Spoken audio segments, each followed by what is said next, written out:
¿Qué tal? Es un gusto dar la bienvenida a una nueva sesión de Derecho en 5 preguntas, conversaciones para la promoción de la cultura jurídica.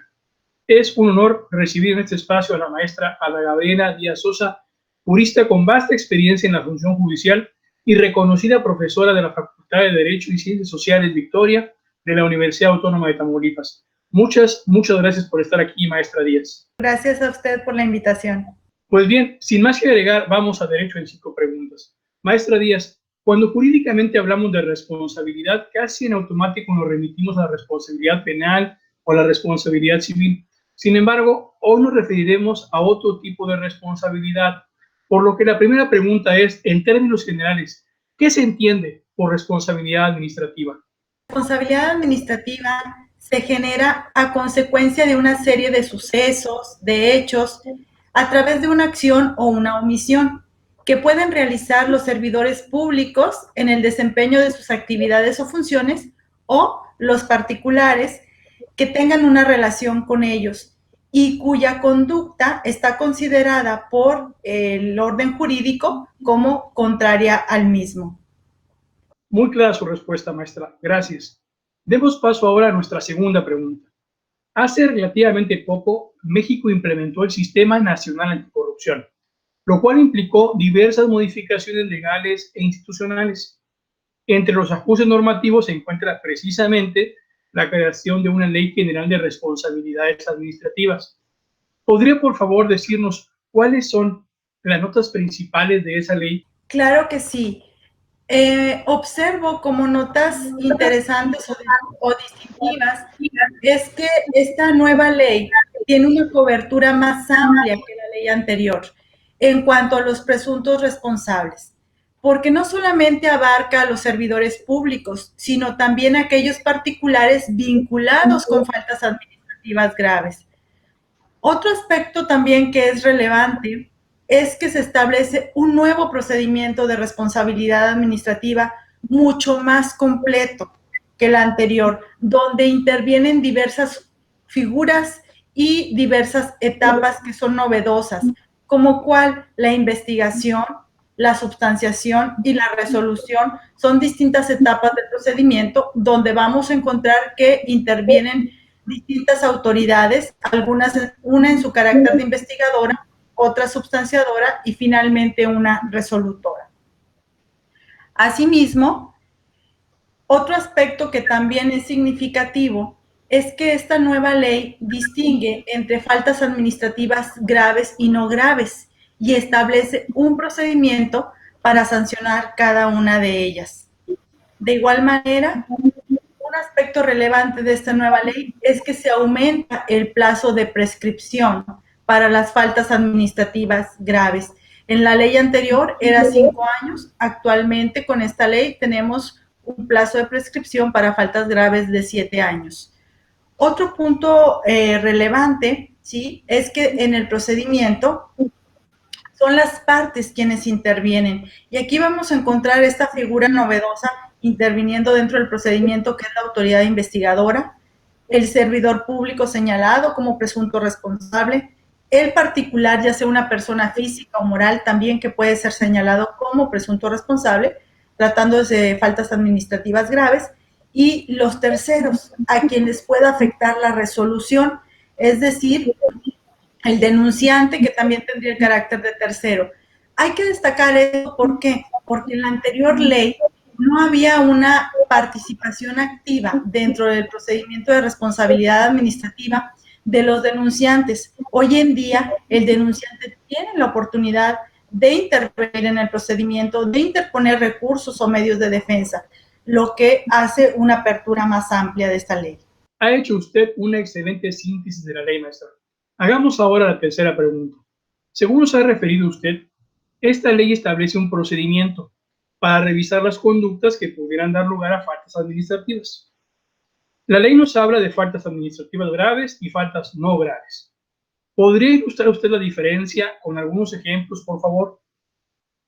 Claro que sí, con mucho gusto. Mire, en primer término, el artículo 109 de nuestra Constitución prevé que las faltas administrativas graves van a ser investigadas y sustanciadas por la Auditoría Superior de la Federación y los órganos internos de control o sus homólogos en las entidades federativas. Esto es, en este caso, la Auditoría Superior del Estado, según corresponda. Y estas faltas graves van a ser resueltas por el Tribunal de Justicia Administrativa que corresponda, ya sea a nivel federal o local.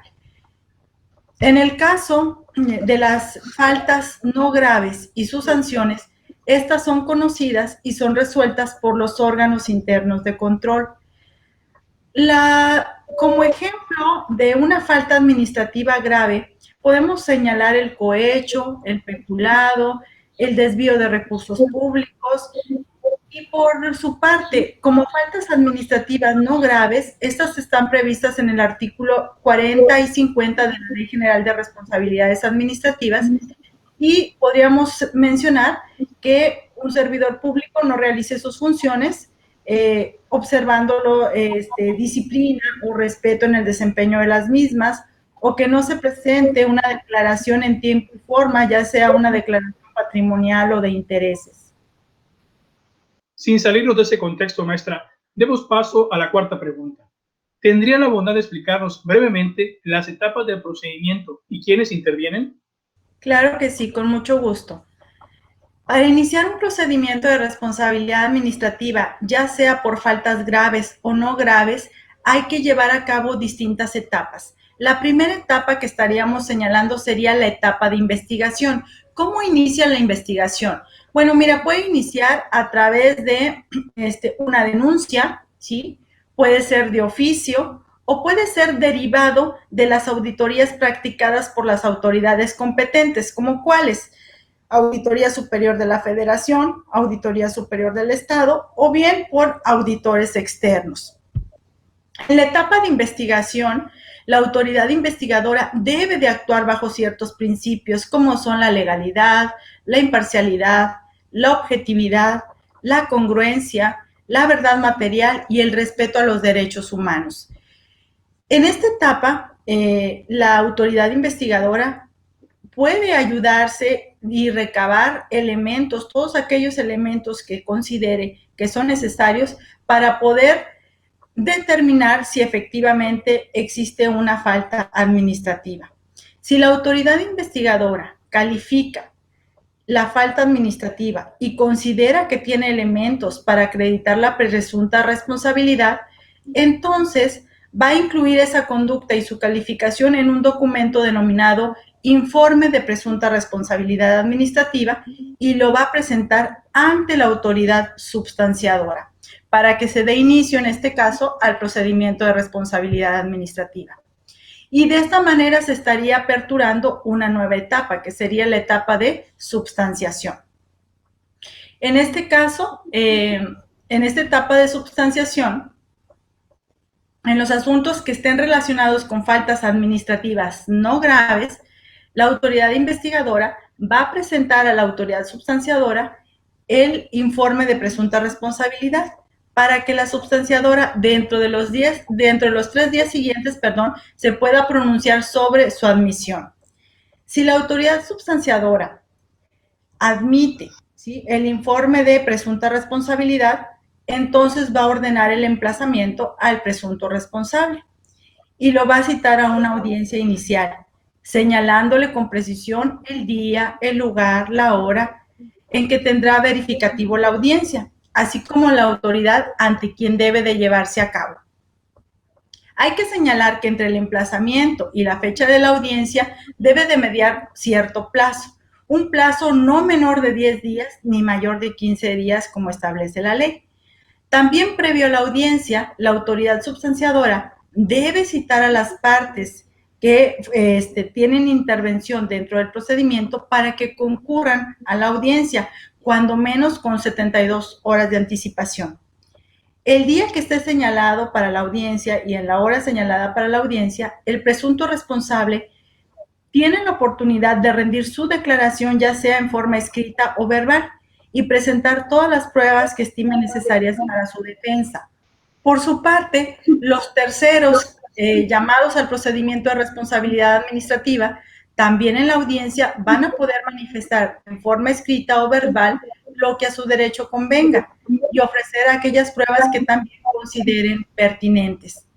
Una vez que todas las partes manifestaron durante la audiencia inicial lo que a su derecho conviene y ofrecieron sus pruebas, entonces la autoridad substanciadora va a declarar cerrada la audiencia inicial y dentro de los 15 días hábiles siguientes al cierre de la audiencia, la autoridad substanciadora deberá emitir un acuerdo de admisión de pruebas, donde va a ordenar las diligencias necesarias para su preparación y su desahogo. Concluido ya el desahogo de las pruebas, la autoridad substanciadora va a declarar abierto el periodo de alegatos por un término de 5 días hábiles comunes para las partes.